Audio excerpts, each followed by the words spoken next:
This PowerPoint is on narration. Narration is basically storytelling. So you've been familiar with narration probably since you've been 2 or 3. When a story is properly developed, you should know the answers to most of the question words. You should know who the story is about, what is happening or occurring in the story, where the story takes place, when the story takes place, why the events are occurring, and how they were all occurred, how they were all laid out. Stories are also developed in a way that elicits emotion from the reader. Why else would we tell a story if there weren't somebody to hear the story and listen to the story? So stories are laid out in a fashion where the emotions of the reader peak up high and then fall back down again. And this layout is called a story map. The first part of a story is your exposition, and that is where your characters are introduced, the setting should be known, and the problem or goal of the audience, or of the characters, is introduced. Sometimes the goal of the characters is introduced a little later on, but most of the time it comes early. There's also a part that connects the exposition to the next part, rising action, which is called the inciting event. The inciting event is something that occurs, it's not listed on this map right here, but the inciting event is something that occurs that triggers the action. So oftentimes the goal is mentioned there. The rising action is when the emotions of the reader increase. The reader wants to keep reading and keep reading and keep reading because they get more and more and more excited, or more and more tense, or more and more frightened, or more and more sad. The events increase in intensity. There's usually conflict involved. The rising action is usually building to conflict. A little conflict, little release. Little conflict, little release. The conflict is what builds up that emotion in the reader. Then the height of the reader's emotion, the height of the story is called the climax. This is where the big oh happens. Falling action is usually blended in with the resolution. The falling action, the reader's emotions kind of come down, a lesson usually is learned, or a change of events occurs, and then that resolution is when the problem is resolved. Sometimes it's resolved happily, although sometimes it's not resolved happily. Usually the falling action is not as large or long as it is depicted on this diagram. Usually it's very, very short and brief. The climax usually comes towards the very end of the story, because why would we want to read half a story to get to the climax, and then why would we want to read another whole half to get to the end? It's usually very close to the end. Some stories are not.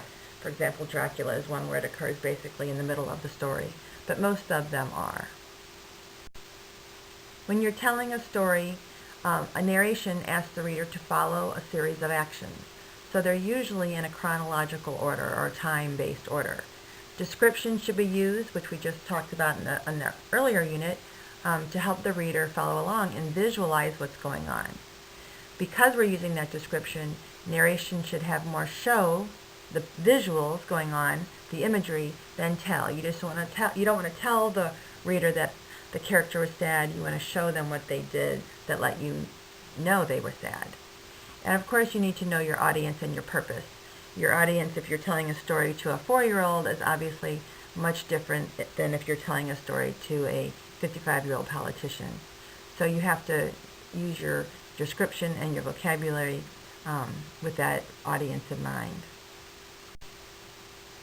There is a purpose to narration or to storytelling. Sometimes the purpose is just to entertain somebody.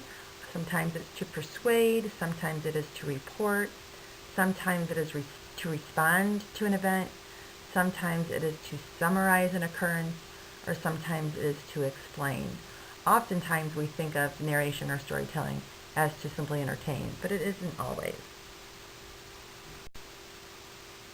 If you copy and paste this link in your browser, you will see an example of a clip from Seinfeld where Elaine is in the editing office of the newspaper, and she is challenging the purpose or the point of a comic strip. And this, again, it's a funny little clip, but it just shows that everything needs to have a point or a purpose. So if your story just kind of babbles on, you're going to get a reaction like Elaine. Okay, here's a little comic strip clip from Charlie Brown. And it's Lucy's telling him that he just wants to tell him not to feel bad about what happened. and she starts talking about all these things that Charlie Brown did, and that we know he all feels sad and stupid, and so forth. So we have to try to look at, after we read this, what was the story? What actually went down that Lucy is talking about? Well, the exposition, the characters and the setting and the goal comes first. So we can assume that Charlie Brown is the character, and he is at a ball field, and his goal would be to pitch a good game. The rising action, or the series of events, when what we know is that Charlie Brown balked when he was pitching. He made the bad move. As he did that, the winning run came in, and the climax of the story would be that he lost the championship. So now the falling action and the resolution. The falling action is sometimes a series of a short closure, maybe a lesson learned, the resolution resolving the problem. And this is a situation where there's a story, there's a ball game, there's something happened, but the resolution and the falling action are not really shown in this clip. So we can assume that maybe after this, because of what Lucy says, he really does not get consoled, or he really does not end up learning a lesson, except maybe to stay away from Lucy, perhaps. So this is an example of them referring to a story that just does not have all the parts. You know, you can have a good little story going about pitching and all these things happening, and he lost the championship, but then what? You know, some kind of resolution needs to occur. There are many examples of songs that tell stories. You can actually go onto Google or Yahoo and just search narrative songs, and a huge list comes up. So if you can copy and paste this link into your browser, this shows the lyrics of a song called "A Boy Named Sue" by Johnny Cash. And this song follows the story map very closely and very, very easily.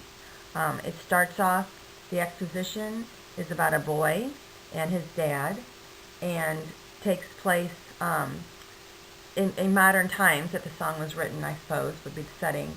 The goal is really when the rising action starts. He wants to know who named him Sue. The boy wants to know, who is this man who named him Sue, and I'm going to find him and I want to get him. So then there are a series of rising action events, conflicts, that he talks about in the story.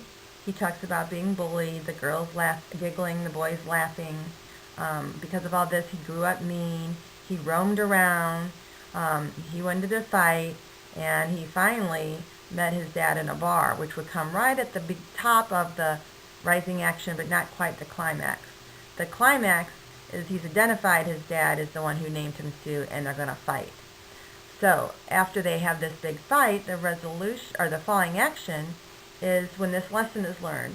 His dad starts talking about him, and his dad said, "I knew I wouldn't be around when you grew up, and I wanted to make sure you grew up tough, and I would name you this so you can handle yourself, because you'd be forced to handle yourself."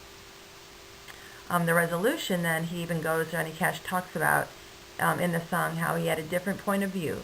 This event changed his in character. He became a different person, and he ended up calling his dad Pa, and the dad called Sue his boy and her son, and they ended up having a relationship. Then he goes to say, though, that he won't name his son Sue by any sense of the mean. So listen to the song and see how it followed that map. So this is your another assignment we're going to do, and now it is your job to find a narrative song on YouTube. I prefer that it have the lyrics typed, but it doesn't have to if it's easy to hear. So find a song on YouTube. You're going to open the assignment link, and you're going to find a template for the story map.